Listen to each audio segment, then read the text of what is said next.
Conclusion du TP numéro 2 sur distinguer un corps pur d'un mélange. L'expérience que nous avons faite, c'est tout simplement la solidification soit de l'eau pure, de l'eau distillée, soit d'un mélange avec de l'eau plus 12% de glycol.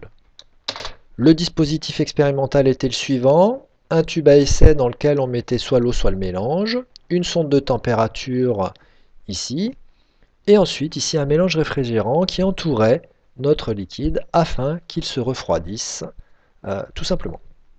Nous avions également un chronomètre pour mesurer à partir du moment où on plonge le tube à essai dans le mélange réfrigérant la température soit de l'eau pure, soit du mélange. Vous avez complété un tableau de mesure où il y avait le temps de toutes les 5 secondes et vous avez noté la température toutes les 5 secondes, soit pour l'eau pure, soit pour les mélanges eau plus glycol. On vous demanda ensuite d'utiliser un tableur afin de tracer dans chaque cas la température grand T en fonction du temps. Donc, vous deviez avoir sur l'axe vertical la température, sur l'axe horizontal le temps, et faire tout simplement les points de mesure, et ça c'est le logiciel Regressi, le tableur Regressi qui vous le fait automatiquement. On a donc rentré ici une colonne pour la température de 5 secondes en 5 secondes, une colonne avec la température du mélange eau plus glycol en correspondance et une température de l'eau pure en correspondance ici. À la suite de ça, j'ai tracé ici la température de l'eau pure en fonction du temps.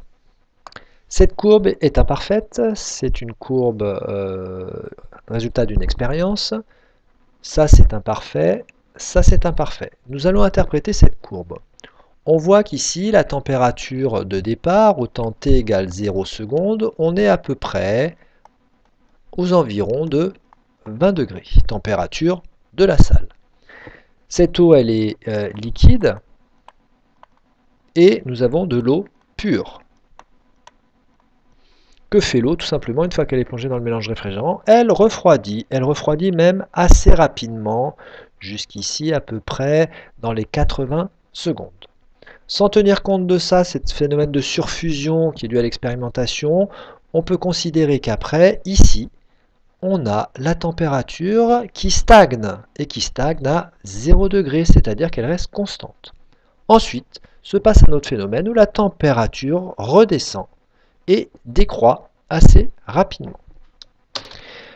Nous allons interpréter ça de la façon suivante. L'eau est liquide, elle décroît en température. Au bout d'un moment, elle atteint 0 degré, elle se solidifie. C'est-à-dire qu'ici, au fur et à mesure, il y a des glaçons qui se forment. Et l'eau, il y a de moins en moins de particules de liquide jusqu'au moment où, à partir de là, à peu près, d'accord, on va en dessous de 0 degré parce que ici, il n'y a plus une seule goutte de liquide et ça se vient totalement de la glace. Donc on va distinguer trois parties. Une partie ici où l'eau elle est liquide, une partie ici on a du liquide plus de la glace, on est donc à une température de solidification qui est à 0 degré, et ensuite ici une partie qui est de la glace pure. J'ai maintenant fait apparaître ici la température du mélange, eau plus glycol, à 12% en volume. Qu'est-ce qui se passe? Ici, nous sommes également à t égale 0 secondes. D'accord? Ici, vous n'oubliez pas que c'est toujours le temps qui s'écoule. Et puis, on a à peu près une température qui est comme tout à l'heure, aux alentours de 20 degrés.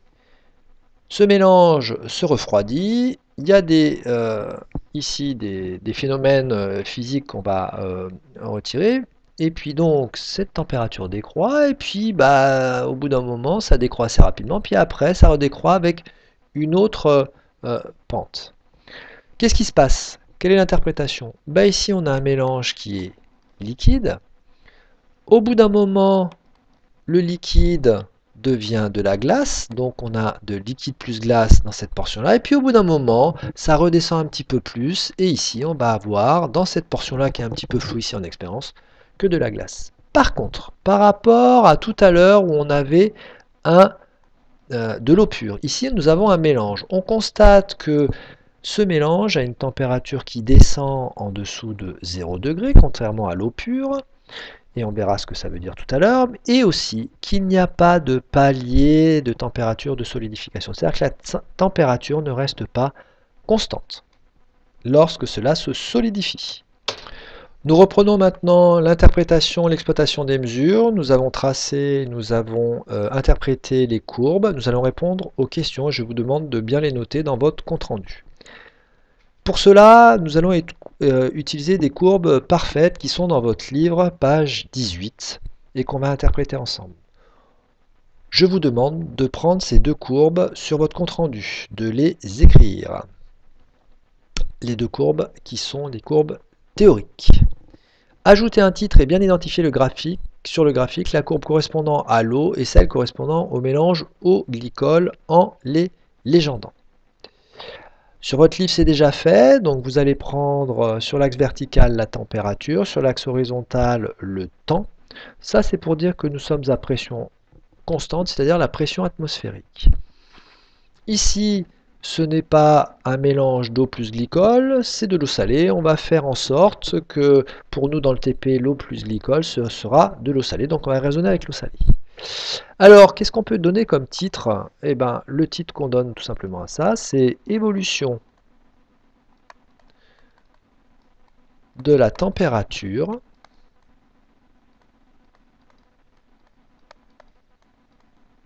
en fonction du temps.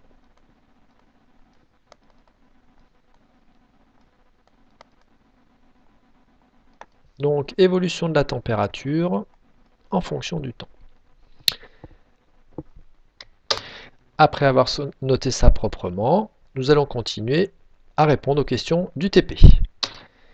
Quatrième question, faire apparaître trois parties distinctes sur chaque courbe correspondant chacune à différents états physiques, solide, liquide ou gazeux, de l'eau et du mélange. En transposant avec ce qu'on a fait sur les vraies courbes, ici ce sont des courbes idéalisées.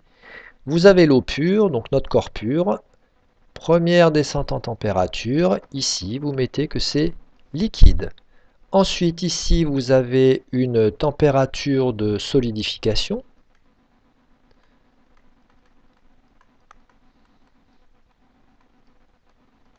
C'est-à-dire un palier solidification. Un palier de changement d'état dans lequel ici nous avons du liquide plus du solide. L et S représentant la première lettre de liquide et solide. Enfin, à cet endroit-là, nous n'avons plus que du solide, c'est-à-dire de la glace. Au liquide, liquide plus solide et solide, ça c'est la courbe rouge, avec le palier de changement d'état et des moments particuliers où ça le fait. Maintenant, nous sommes sur le mélange d'eau salée. Encore une fois, on va dire que c'est à peu près pareil que l'eau plus le glycol. On est donc sur la courbe bleue. On constate également ici qu'il y a une descente en température liquide. D'ici à là, nous avons également du liquide plus du solide. En fait, mon mélange se solidifie. Contrairement à là, il ne se solidifie pas à température constante. Et enfin, sur cette portion-là, ici, nous avons que du solide. 1A. À quelle date la solidification de l'eau pure commence-t-elle sur votre graphique? Et puis on répondra à la B. À quelle date la solidification de l'eau pure finit-elle sur votre graphique? Et enfin, quelle est la température de solidification de l'eau à pression ambiante? Alors, on prend l'eau pure. À quelle date y a-t-il commencement de la solidification? Par lecture graphique, on voit bien que l'axe des temps est ici. Nous avons ici le commencement de la solidification et on est à 3 minutes et entre 4 minutes au milieu. Donc on est à T1 égale 3 minutes et 30 secondes. Et on peut mettre T1 ici. Question petit b. À quelle date finit la solidification de l'eau pure? Vous voyez que le palier de changement d'état se termine ici. Et on a la température T2 T2 égale, bah ici on est entre 7 et 8, on est à peu près égal à 7 minutes et 30 secondes. Enfin, quelle est la température de solidification? Bah, la température de solidification, on l'a dit tout à l'heure, c'est ce palier de changement d'état. Cette température de solidification, on peut mettre comme ça, température de solidification, c'est égal à 0 degré Celsius à pression constante pour de l'eau pure. Voilà pour le corps pur. Deux prochaines questions. 2 petit a, à quelle date la solidification du mélange eau plus glycol commence-t-elle? Nous, c'est de l'eau salée, hein, on est bien d'accord. Petit b, peut-on définir la température de solidification du mélange eau plus glycol, donc eau plus sel? Nous allons regarder ça tout de suite. Donc, à quelle date la solidification du mélange commence-t-elle? On voit très bien qu'il y a une sorte de parallèle entre les deux et que ici, ça commence à changer de pente. Donc, c'est ici. Question 2a, on va définir le temps T3. Le temps T3 est égal à 3 minutes. Pareil que tout à l'heure et 30 secondes. C'est à cet endroit-là que ça commence à se solidifier. Peut-on définir maintenant une température de solidification de ce mélange? Ben, on voit bien que non, puisqu'en fait la température descend constamment et n'est pas constante. Donc on met non, car la température n'est pas constante.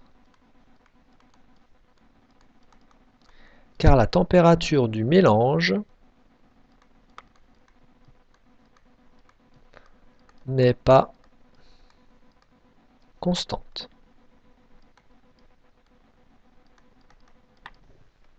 Vous notez bien ça. Enfin, avant-dernière question. 3. En déduire de façon générale ce qui distingue le changement d'état d'un corps pur de celui d'un mélange. Il est évident que ce qui distingue le changement d'état d'un corps pur d'un mélange, c'est le fait que quand on a un corps pur, la température reste constante et que quand on a un mélange, la température n'est pas constante. Donc, question 3. La température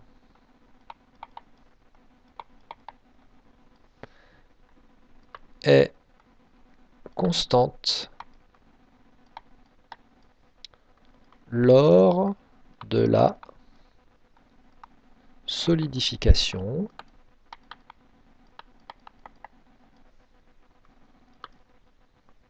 d'un corps pur.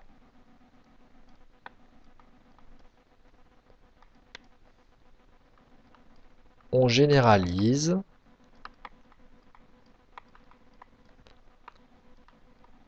pour tout changement d'état.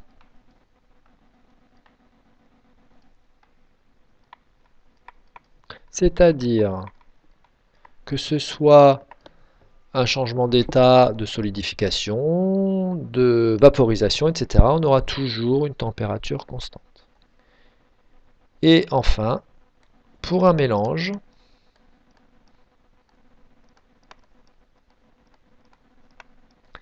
la température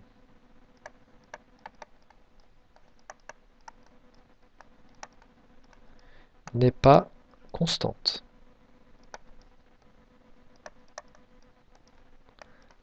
Lors d'un changement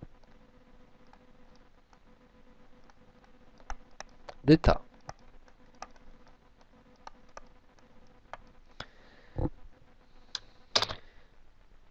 Vous notez ça, s'il vous plaît. Enfin, dernière question, pourquoi ajoute-t-on du glycol dans les solutions lave-glace à votre avis? Là, nous allons reprendre nos courbes d'origine. Je vais ici ajouter une courbe. Voilà. Et j'ai mes deux courbes. J'ai ici l'eau pure et j'ai ici le mélange. On voit tout de suite l'avantage. L'eau pure gèle à 0 degré, donc si on met ça en lave-glace à 0 degré, quand il fait 0 degré dehors en hiver, et ben en fait vous ne pourrez pas laver votre glace puisque ça va geler à l'intérieur. Par contre, quand vous mettez de l'eau plus du glycol, et ben la température de solidification s'abaisse à moins 7 degrés. Donc, tant qu'il fera moins 5, moins 6 degrés, etc., vous aurez toujours votre mélange qui sera liquide et on pourra laver la glace. On va donc répondre de la façon suivante. Là, vous avez la réponse à la question 3 qu'on a déjà rédigée. La question 4, pourquoi ajoute-t-on du glycol dans les solutions lave-glace? On ajoute du glycol dans les solutions de lave-glace afin d'abaisser la température de solidification du lave-glace, ici vers moins 6, moins 7 degrés, pour que cela ne gèle pas en hiver. Voilà la conclusion de ce TP que l'on n'a malheureusement pas fini en séance, mais que vous pouvez récupérer là correction.